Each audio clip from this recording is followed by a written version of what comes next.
We don't get to take a rest. And maybe that doesn't end up being a whole day. But we do need to try to find and design and take time to do that. So I would encourage you guys, wherever you're at, whatever you're doing, take that time, because you will be a better person. You will be a better pastor. You'll be a better minister. And your church will benefit from that too, as well as your family. So. Yeah, good point. And your Sabbath might be Monday. It might be Friday, because we work on Sundays. But yeah, definitely take one. All right, so we're going to kind of dive into a first topic, and this is Easter debrief. Okay, so Ben's going to kind of put some stuff in the chat, but what we're going to do here is kind of play a game of high-low. Okay, so we're actually going to go around the table, and I would love to hear from a lot of you guys. One high from Easter, what did you see God do? And then one low, one thing that you struggled with that you might improve on. So, Rob, you want to get us started? Sure. I'd say for our high, we've been doing a drive-in church for the last 3 weeks, and so it was really cool to kind of see the Easter swell yesterday. We didn't know what to expect really, but we probably had at least twice as many cars, maybe even more than that, than we had the previous weeks. So that was really cool to see the parking lot so full. And the people have kind of picked up on beeping the horn as an amen. So like we'd finish a worship song and they're beeping their horns. Pastor's preaching and makes a really powerful point, and they're beeping their horns. So that was pretty cool. The low for us, we had a lot of issues with our online stuff yesterday. For us, Facebook Live crashed again. I don't know if any of the rest of you had any experiences with that or not, but it went down. So obviously people online are kind of jumping around, and fortunately YouTube and our from our website, they worked. So people were jumping onto those, but it was still, for our guys, our tech guys, this is all happening in real time. And there was a lot of stress as they're trying to salvage this. And evidently we also added a new piece of equipment last week. Maybe not the world's greatest time to add a new piece of equipment, but trying to make things better. We added a switcher, a Black Magic Design ATEM switcher, and had some audio issues evidently as the band started playing live on Sunday morning. It overwhelmed the audio, and evidently this piece of equipment, from what we understand now in retrospect, when the audio is overwhelmed, it kind of cuts it out and goes to like a white noise. So it was pretty crazy as they're trying to solve these audio issues again in real time. So yeah, it was crazy, but we survived all that, and I think people really enjoyed the services in the end. That's awesome. Sorry, Ben. Rob, did you have maybe going forward, do you guys have backup plans in place that, like, okay, Facebook's going down, we have a checklist in place that we can go right to YouTube, or we can go right to something else? Yeah, all those are actually running simultaneously. So I'm not sure. What do you mean a checklist to? Well, I didn't know that you were doing both, so that's good. So obviously you went down on Facebook, but you were still live on YouTube. Yep.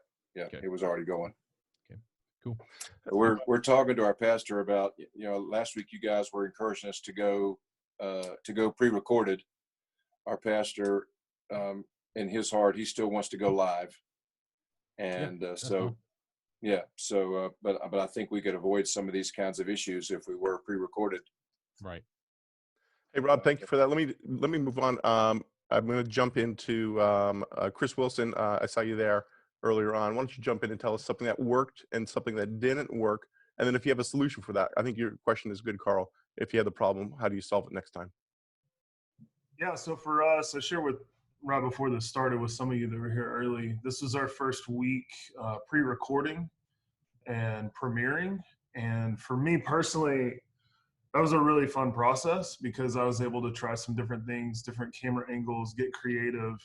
And not only did I enjoy it and it was a neat just opportunity for me to do something different creatively. I got a lot of really positive feedback from family that watched, our entire church, our pastors, and everybody really loved what we did. And so that was, for me, a win that we got to show what we're capable of given the opportunity, right? Like our setup on Sunday mornings when we do live stream, when we're in person, we don't really have the flexibility and equipment and people to get super creative. And so it showed, like, given more equipment, given more time, given more people, what we can pull off.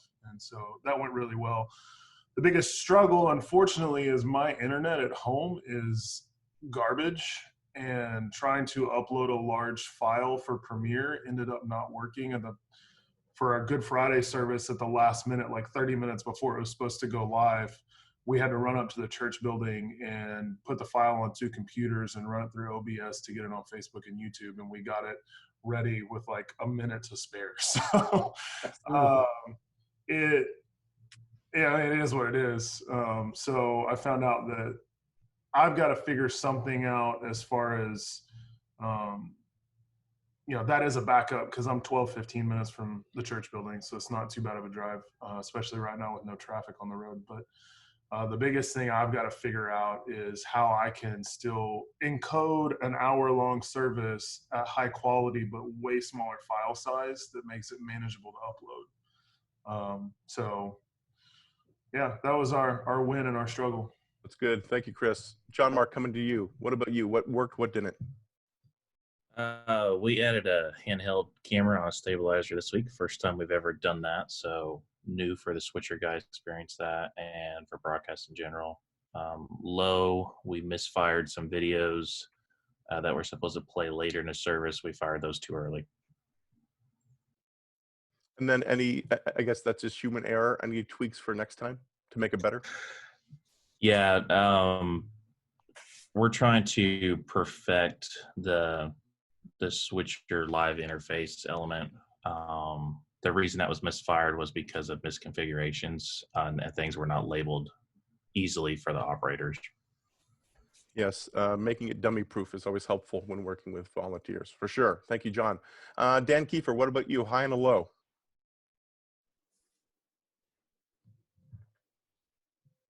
Dan, did you hear the question? You got your mic on?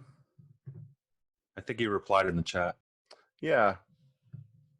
You want to jump in and tell us as well? If not, somebody else take it away. Somebody else jump in and tell us a high and a low for you.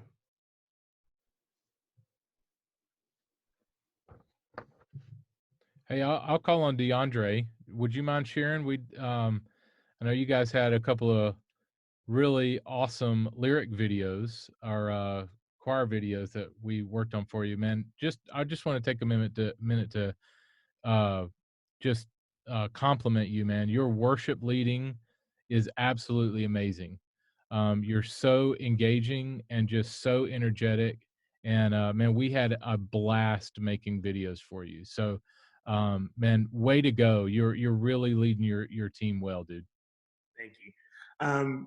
Yeah, I'm here in Phoenix, and a high for me was I saw that Carl had posted in the Worship Leader Plus about making videos.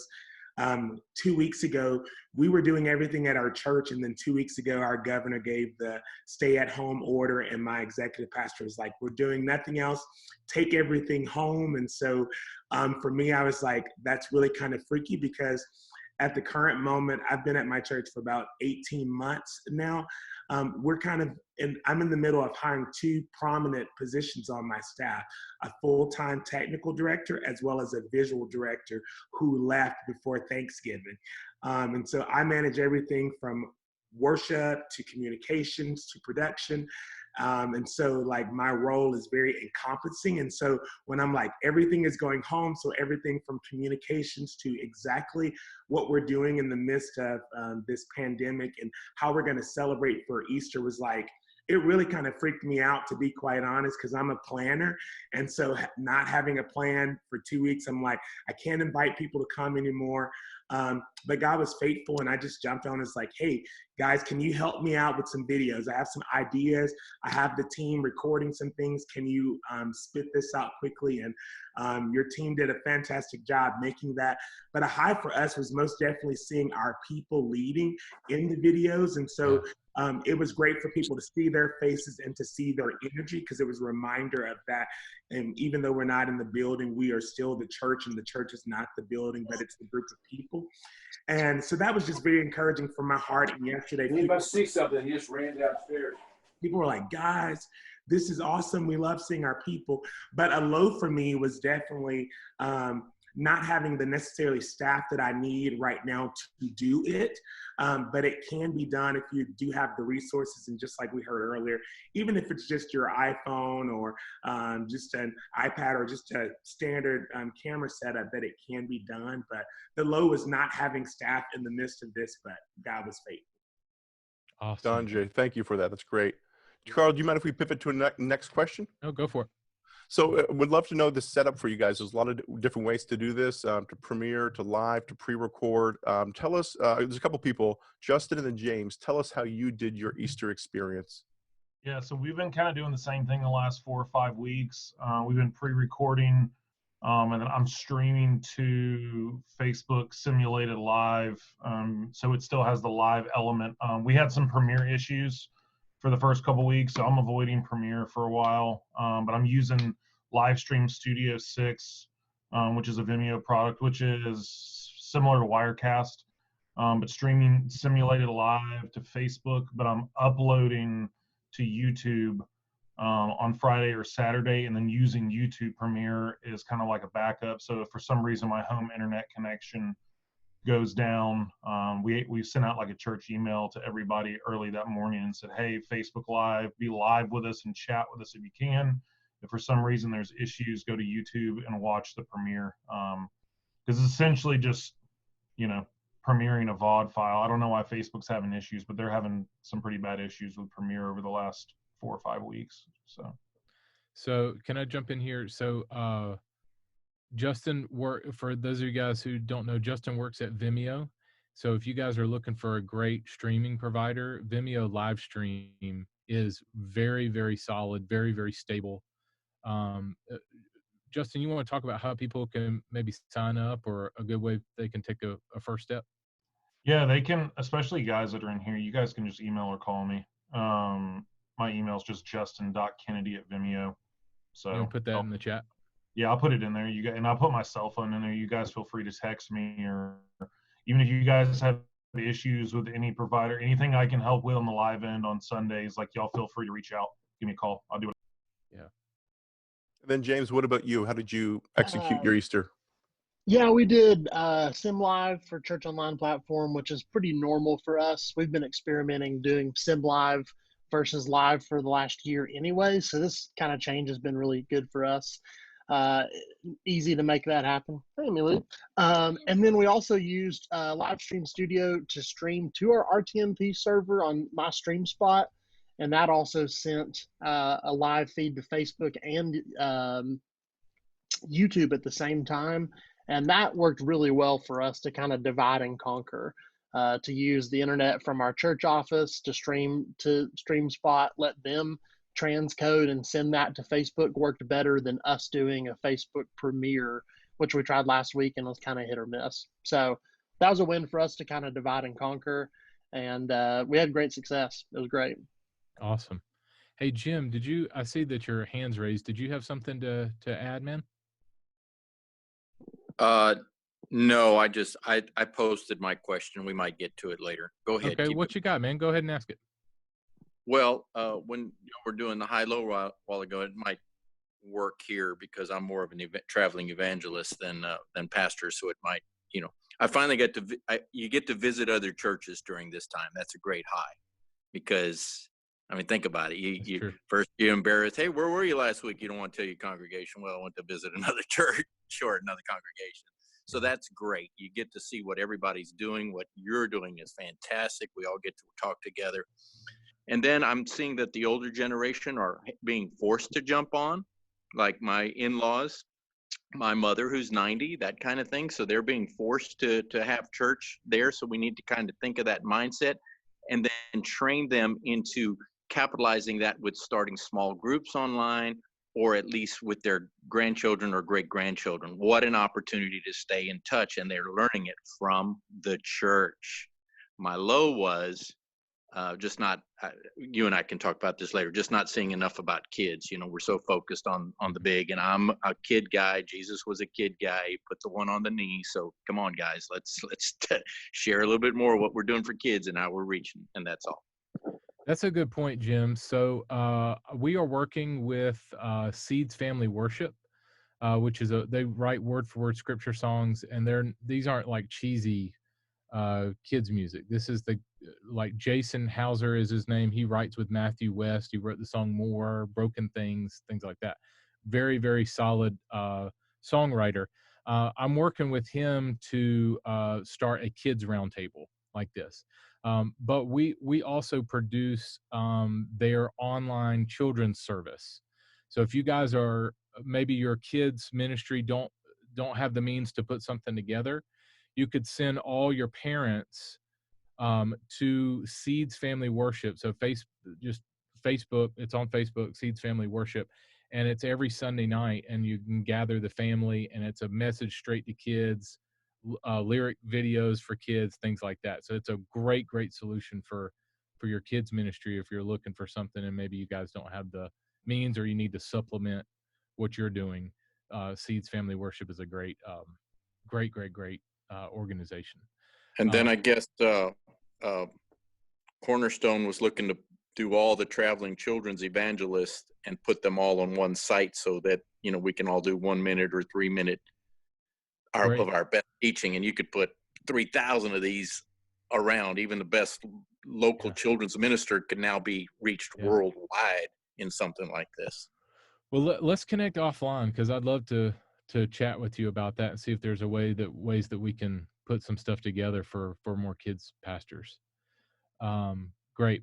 All right, let's kind of pivot to our next question. So Ben put it in the chat here. So what have you learned or tried the last few weeks online that you that have really worked for your church that you might continue to do? So I don't want to repeat here what we just talked about, but is there something that you guys have moved to the last 2 or 3 weeks that has really worked that you're like, man, we got to continue doing that?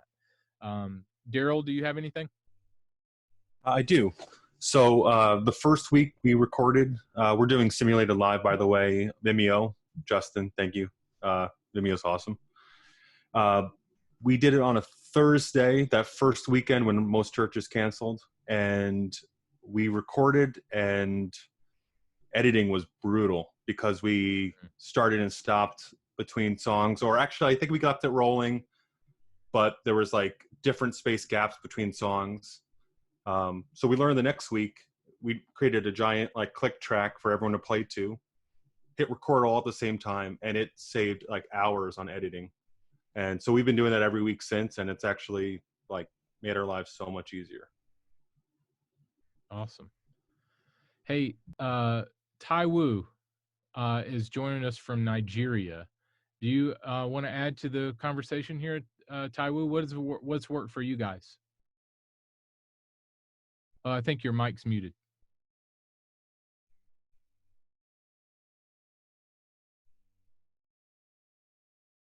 See if we can unmute you here. Okay, thank you. Thank you, Carl. So it's been challenging here because of the internet connection. And, you know, I'm the head of the media team in my church. But, you know, my pastor likes to do live streaming. So, but I am suggesting today to him that we should do pre-recorded, because there is a lot of challenge with internet connection, streaming on Facebook. So I think we're going to try pre-recorded this week. Okay, you're going to try pre-recorded this week? Yes. Good. Awesome, man. Well, thanks for your input. What time is it there? You said 5 or 6 p.m.? 6 p.m. now. Awesome, man. Awesome. Well, thanks for hanging out, dude. I appreciate it. Hey, Jonathan Brownlee, you want to add to this? What has worked for you guys? Hey, so we've been doing what a lot of churches have been doing. We pre-recorded 5 weeks worth of worship, and then we did a special Easter set. So we have an empty auditorium at our church. So we struck all the chairs and pipe and draped a space, and then built a unique set for Easter, and it was a complete circle. And so we shot through different areas of the circle. And then we did a one take for our opener, and it was a cool experience. We got a lot of engagement, and we had the opportunity to have someone professionally master the audio before we went live, so it made our lives so much easier. What church are you with, and where are you at? Yeah, I'm at Movement Church in Woodstock, Ontario, Canada, so about an hour and a half away from Toronto. Jonathan, I love that. Well done. Mm-hmm. About. Yes. Well played. Well played. Hey, Daniel Stavanis, Stal, we call him, is on our team. You want to talk to Mount Horeb? Mount Horeb is we live in the same city, so Stal's at a Methodist church here in town. You want to talk about you guys and what's worked? Yeah, we've been doing mostly pre-recorded. They were doing a little bit of a blend, but Easter was all pre-recorded. I wasn't here for the high and low, so I'll just tell you one thing I thought they did great was they decided to film it out in one of the fields here on our campus. And so it's a field, super it had the Easter look, just like the tall grass and there's a cross in the field. And so they did really cool. The preaching was out there, the worship was out there, the welcome, all that. So it had a more consistent feel, but it was different than what we had been seeing. I think they went last Thursday morning, recorded, not quite at like sunrise, but 8, 9 o'clock, and it was still kind of morning was waking up. And so really just really good look, really good feel. In terms of the negative, I would say I'm actually a youth pastor, and so we also record our night services for student ministry. And I felt like because so much attention gets put on Sunday morning, our Sunday night was kind of like super streamlined. We've actually had more stuff in the past weeks. This week was kind of like no frills. It was just kind of like straightforward. So still thankful for it, but definitely feel sometimes kind of that push. But they did an excellent job for Easter morning. They even incorporated some people from the church singing.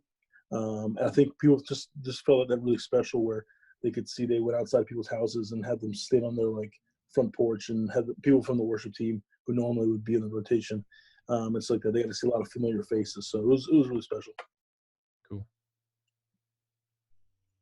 Carl, we got another question coming up in relationship to the engagement in terms of what are people engaging with, right? So is it worship? Is it your message? Have you guys seen patterns? We've probably been this a couple of weeks now.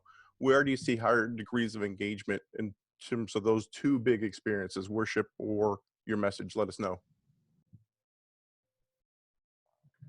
I've seen something kind of interesting. Normally there's, I think we all see it when we're streaming, whether it's on our website or on Facebook. There tends to be a drop. It kind of gets kind of high, and then that 35-minute mark in the sermon, if the pastor's not wrapped up, it's kind of fallen off a little bit, maybe 5-10%. But over the last 3 or 4 weeks, I've noticed it stayed solid from front to end. People are staying in, and maybe it's just because people are so, detached and trying to become a part of something that I don't know. It's been unbelievable to see that, because the dip normally makes me, it's like my worst nightmare. I hate seeing the dip, but it's been straight across the whole service the last 3 or 4 weeks, which has been awesome to see. Really cool. What about you, John Mark?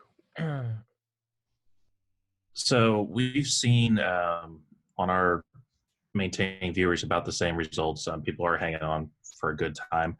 Where we see people drop off drastically is if we roll a commercial immediately after one element of the service. We'll take a dip of like 100 people almost instantly. And so we've had to have our on-camera host be like, hey guys, I want you to take a look at this video, something we're going to do next week. I'll be right back. And if we did that, the viewers hung on with us because they knew it was a short video. But if we rolled the video, they almost assumed that the service was over, and we'd dump like 50 to 100 people every time. That's super helpful. Evan, I know you got a response as well. What about you guys?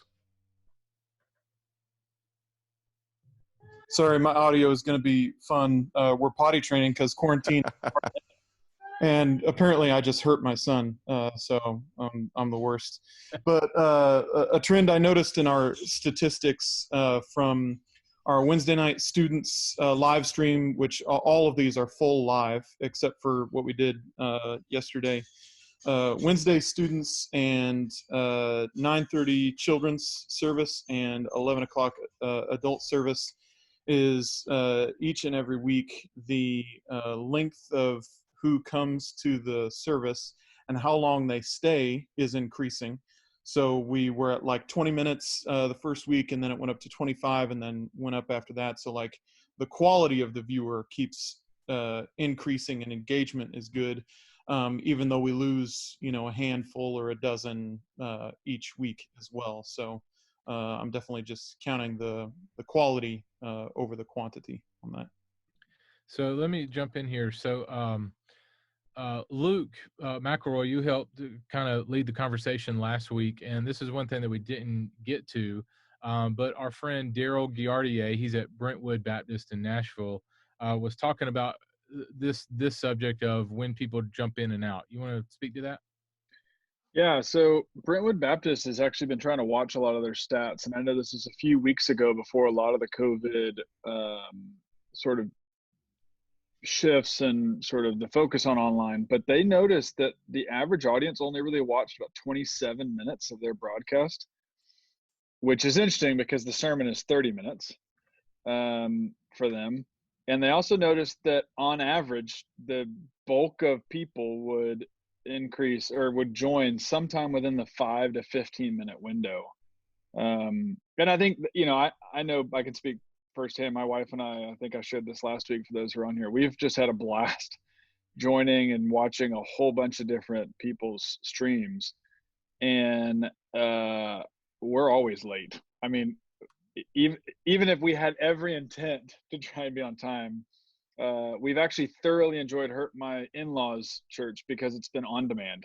And so they'll send you a link. As long as you RSVP, they'll send you a link and then you can stop and start it whenever. And you have, I think, like a 24-hour window to sort of finish it, which is kind of a cool concept. But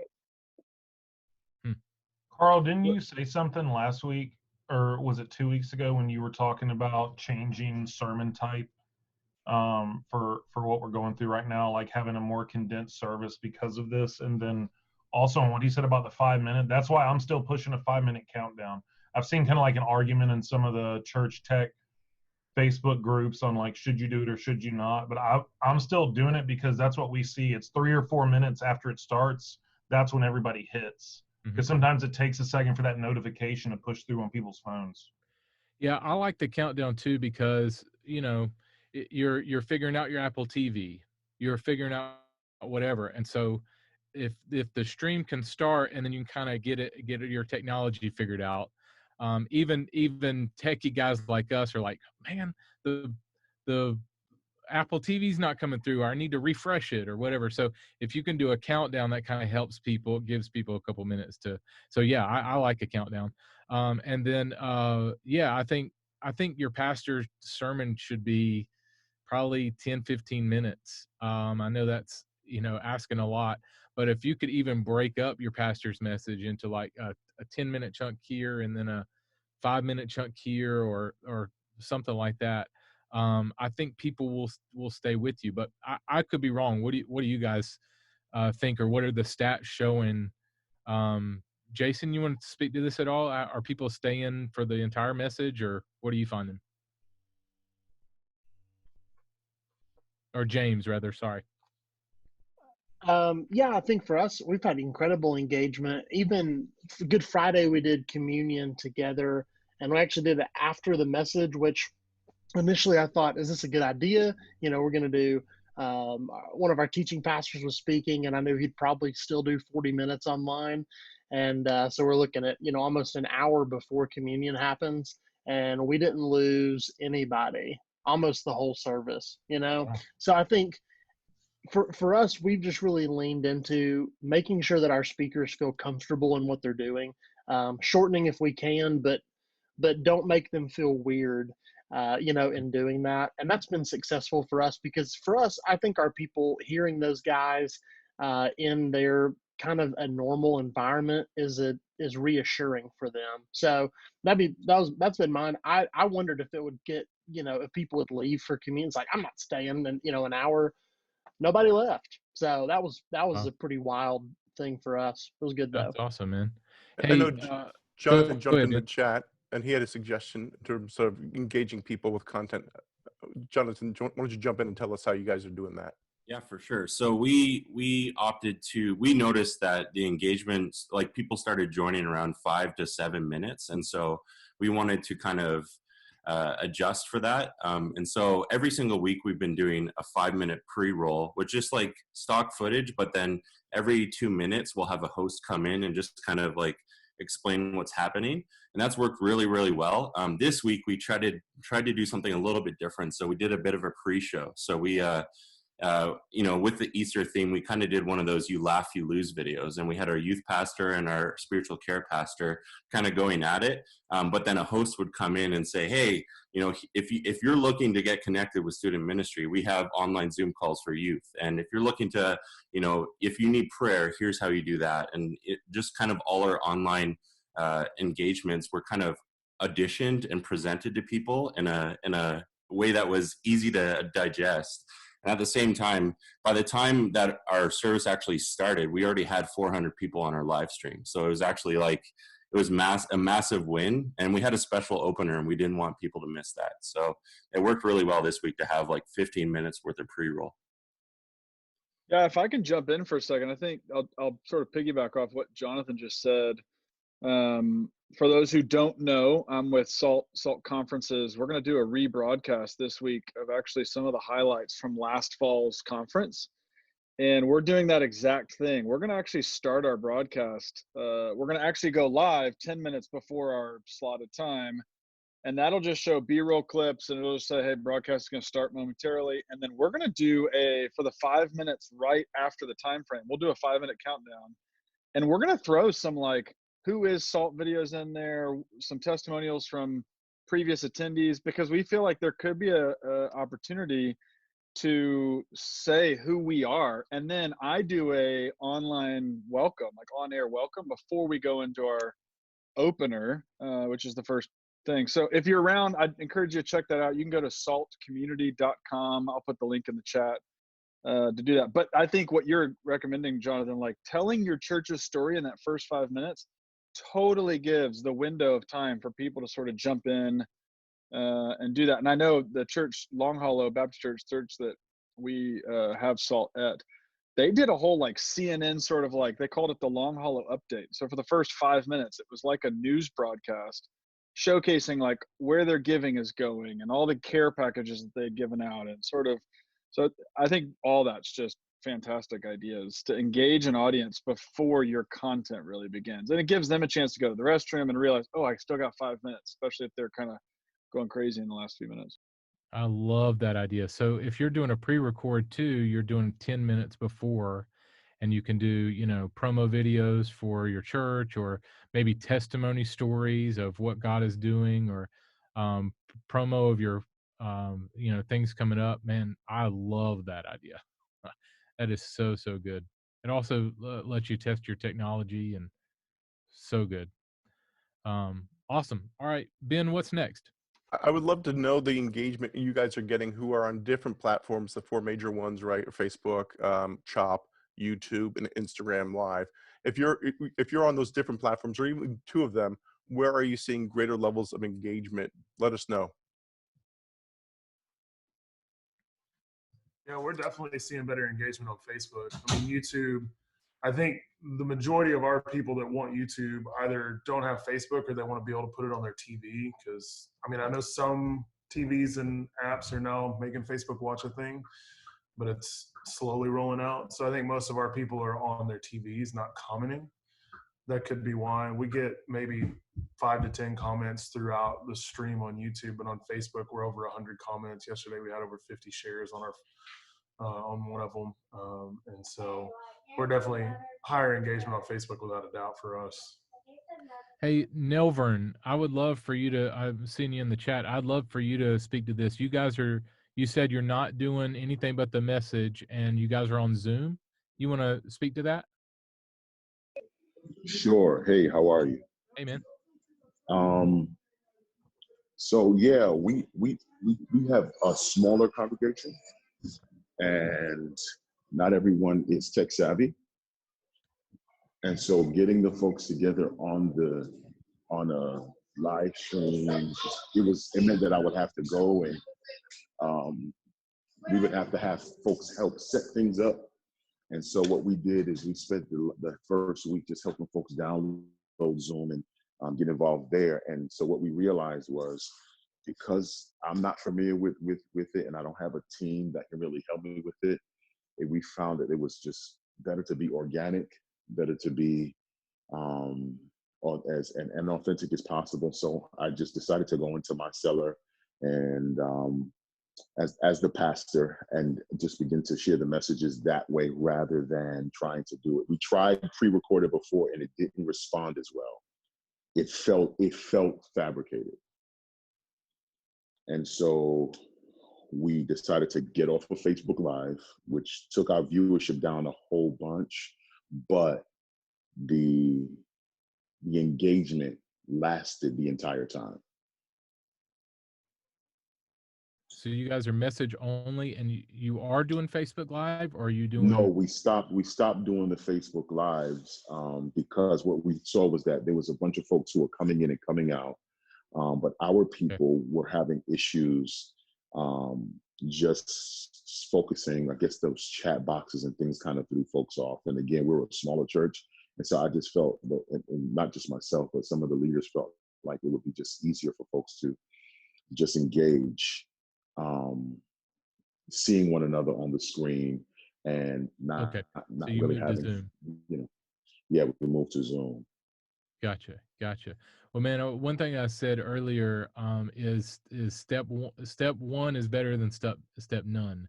So whatever works for you. I mean, at the end of the day, what works for your church to pastor your people well and engage your people, man, go for it. I think a lot of times I get on Facebook and I'm like, well, if it were me, this would probably be what I do or I would do. But honestly, at the end of the day, if Zoom works and you can mute everybody and figure it out, and that's the way that people can engage, man, engage there. I mean, the point is to minister to our people. So way to go, man. Way to figure that out. And you were asking about countdown ideas for Zoom. Tell me about that. No, I was just asking if there were any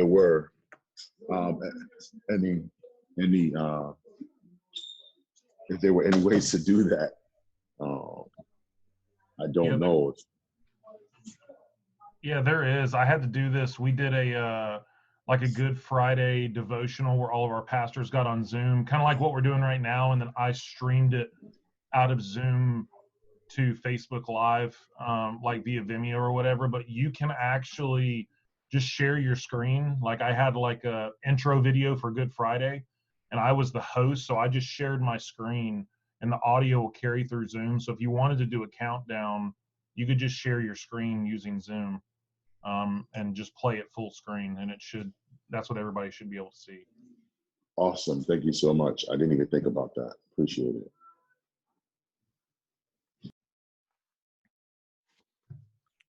Good. Anybody else in relationship to this levels of engagement they're seeing on the 4 different platforms? I'll say really quickly, we're getting the best levels of engagement on Facebook, mainly because of the share feature. We encourage all of our staff and our volunteers to share each one of the Easter experiences. Hit that share button, super easy, and then it goes to the whole timeline. And when we pivoted from our second week to our third week with that, and I think we saw 20% levels of engagement just in terms of attendance because of that feature. What are some other hacks that you guys are doing to boost the levels of engagement on some of those different platforms?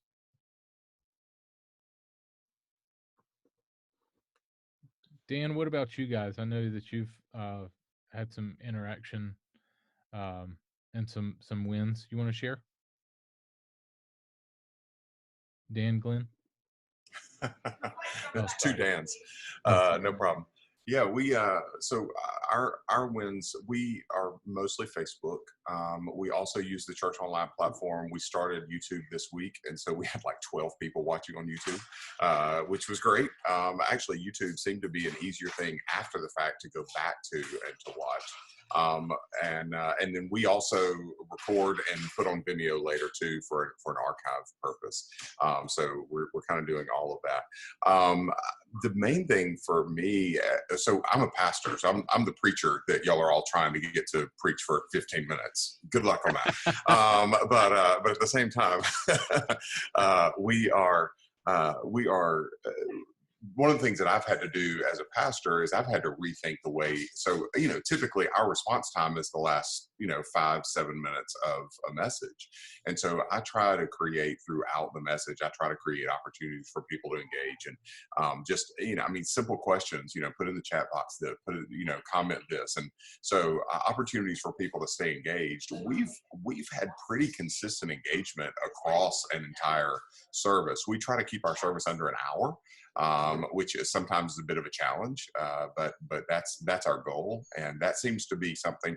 And the way I think that we're doing that, keeping people engaged, is by being intentional about throughout that hour having things where they can have some feedback.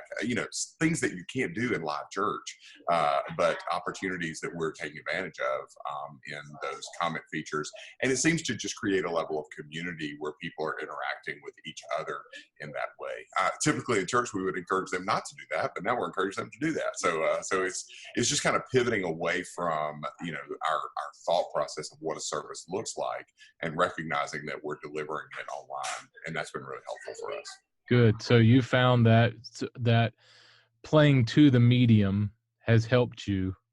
Like you're obviously not preaching to an empty room and acting like people are there or anything like that. Like you are locked into that online and yeah. I've actually had some of our worship team has this week was our first week to do simulated live, so I didn't have anybody in the room. In weeks past, the worship team would say, "Would you like for us to stay so that you have somebody to preach to?" And I'm like, no, because I'm not preaching to you, I'm preaching to that camera. And so that has been really interesting, having to visualize the people that are watching on the other side. And recognizing that it's not the room; it is the room is living rooms, and so we've got to think in that way and be intentional about making eye contact with people through a camera, and that's not easy, but it has been what I think the way that I've pivoted. I don't want people in the room because otherwise I'm going to make eye contact with them, and I think that looks I don't know, watching from home, I feel like that looks a little bit inauthentic. Yeah. So good. That is really, really good, man. I love it. Carlos, Carl, can I jump us to the next question? And so we talked about, what we've done, what we're doing. When this is not going away, we still have to continue to do church services, probably online for a season. What does that look like for you guys over the next probably 4 weeks, 8 weeks? What are you doing down the road to continue to innovate and change your experience? We're actually starting teaching through the book of James over the next few weeks. And so what we're going to do is bring Sundays, midweek conversations, kind of circle type stuff, small groups all together around that content. So try to bring some consistency throughout the week. Up until Easter, we kind of had stuff planned. So we kind of did a hybrid of, what we were going to do plus however it works online only. But now we're really embracing the nature that people are just online throughout the week. So we're still going to make a big deal about our Sunday gatherings to engage with people, but we're also going to try to have this kind of touch points every other day really throughout the week to keep them engaged, in hopes that we'll build some community and build some structure into this time. So that's kind of new for us to do a book like this. So it's a different thing for us. That's good. The Book of James brought to you by James. Sorry, my dad That's jokes. right. One of my On faves, point. Sorry, I apologize. Hey, I'm going to jump in here. Alex, I think, is back with us. Do you want to speak to Alex works for the South Carolina Baptist Convention. You want to speak to anything that you've heard from pastors this past week? We haven't heard much because we're dealing with kind of the fallout of the last night Carl knows this, but last night there was a big tornado that came through most of South Carolina. So, you know, nothing that says crisis like a pandemic followed by Easter followed by a tornado, you know, just kind of ministry as normal, right? So but no, yeah, I haven't been able to connect yet. What I'm curious about is how many people's church did some derivative of that Zoom choir or multi-thing choir, and just kind of how did you guys go about that? How did you find that worked? Because I've seen a lot of those online. And just what were your thoughts of that? Do you find it successful? Do you feel like people responded well to it? How many hours in After Effects did you guys spend putting all that together, etc.? So I think you had bounced out earlier. So I talked with DeAndre. We did a couple for Mountain Park in Phoenix. DeAndre, you want to talk through your instructions just a little? I don't think we have a ton of worship leaders in here, but you want to talk through instructions for your choir? Yeah, so what I did was I created just an instructional sheet, if possible to attach. I can attach it here as well. But I just sent, if you're recording from 2 devices, like 2 iPhones or 2 tablets, and then I also used one if you were using your computer where you could go into QuickTime. I built a playback video which gave them instructions, so they heard the click, 1, 2, clap, smile. Throughout the video, I gave things like have movement, make sure you're smiling, engage. It's not just a camera, it's our people. Ministry to people. So throughout the video, they had the clicks, the instructions. I'm kind of a little OCD about what parts people are singing. So I don't have a choir because my pastor hates choirs, but he loves the multiplicity of having, we have usually 20 vocalists that rotate, but he loves seeing all of their faces. So it was like a win for us to see that it's not a choir, but people were leading. I gave them the instructions, walked it through our weekly Zoom conversations that we have on Wednesday night as a devotional time, and told everyone that I needed it back by Saturday. It was pretty self-explanatory for people, but I've seen tremendous, like this morning I was looking through emails already. I have like 200 emails of people saying those videos were awesome. So it was just over and over just to hear people. So people really enjoy seeing their own people just in the midst of it. One of the other things I'll just say that's working for us is that when I got to my church, my pastor is very, love him to death, but he's very last minute, and his creativity comes on Saturdays. He likes to think, and he's big picture guy, and I'm creative, but I'm also heavily administrative. And so one of the things I pushed him towards was we create a journal for our church that, you know, this is our 4th journal since I've been here. We sell about 2,000 of these things, but we've made it in a digital format for people to download.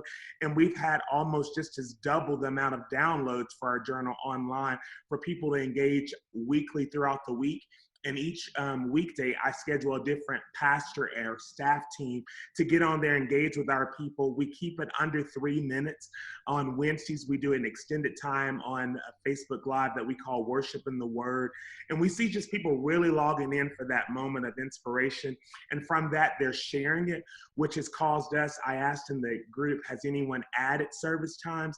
We had a strong value for keeping our normal service times, but we've seen such large numbers that we're going to shift to offering 2 additional like service time, possibly on Mondays, as well as a Sunday evening thing. And because it's been amazing. I wasn't expecting this, but like God has really been faithful. The more you engage your people and they can hear from you and you can put a face to it. It's been a significant blessing just to our people and to me. And just working with communication. How do we do this? Will it suck? Well, yes, we filter what we want people to do. We give people questions and we do follow up. This was good. You did a lot of this. Let's refrain from this. But it's really helped us with engagement to our community. And one other unique thing that we started 3 weeks ago was share a need, meet a need. And we gave people the opportunity to go on our website and share a need if they needed something, but we gave people in our church the opportunity to meet needs. We had over 700 people to sign up to say they're willing to meet a need. So we had elderly people saying, I need groceries. We had someone in our church pay for it. We connected them with that through our resources. But we've seen an incredible thing for not just people in our church, but those within our community as well. That's awesome, man. I love how you put instructions together for those. And I asked Steve. Steve's going to put a couple links in the chat of those videos so that they can so that folks can see those and see you and the way that you've led through that. So thank you so much, man. All right, so we're going to kind of start wrapping up. Ben, you want to hit us with maybe one more question, and then we'll kind of close for the day? Yeah, so we've been talking about all the work that we've been doing, how we're exhausted. Probably the next question to alleviate some of this workload for us and the exhaustion we're feeling is how do we continue to leverage volunteers during the season of social distancing? It's kind of hard, but how have you guys done that? How has that been successful to engage your volunteers, not just to becoming consumers, but contributors to the work of God during the season? We call them, and I'll shut up after this, we call them congregational worship leaders even when we're not in the building. When you're not on the stage, you're a congregational worship leader. Those that complain about how loud it is or how many videos we're using, I engage those people to become a congregational worship leader, which means that they're praying with us, they're dialoguing with us. I add them to Planning Center, be a guest at Mountain Park online, and so they can see the worship set, they can learn the lyrics. But in this time, I filter them out through our multiple services and just say, make yourself present. Make sure that you're sharing what we're sharing, that you're engaging in those conversations. And it's been really great. But I said weekly, we do a Zoom, an all team.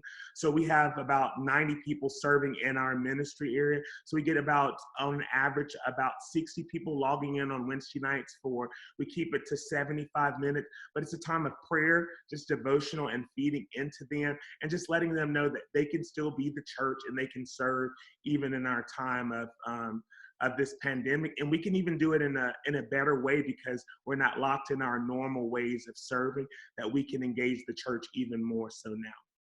That's great. Obviously, there's a chance to become digital evangelists, to give your people invite cards. What else? How else are you guys engaging people digitally, your volunteers? What does that look like for you? I'll jump in as well as someone else is jumping in. One of the ways that we're doing that is we are leveraging greater degrees of prayer warriors. So that team has stepped up. We've been doing that with small groups as well. And then our chat hosts, we've been releasing a lot of people for chat hosts across those experiences. So those are the ways that we're engaging volunteers while we're staying away.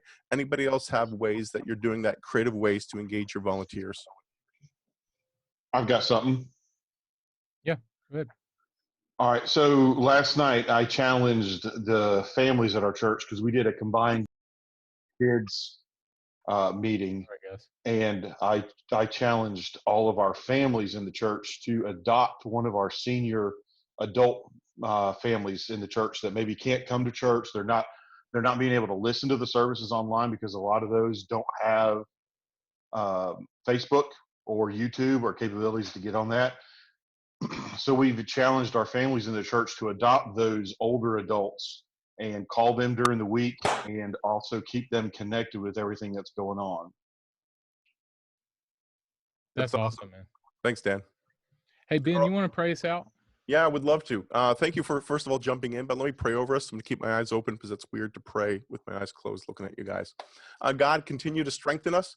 Thank you for these innovative ideas. Continue to bring them to us. And then more importantly, may we be open-handed. May we share them with other churches. Give us this beautiful unity that we've displayed right now. That is your characteristic.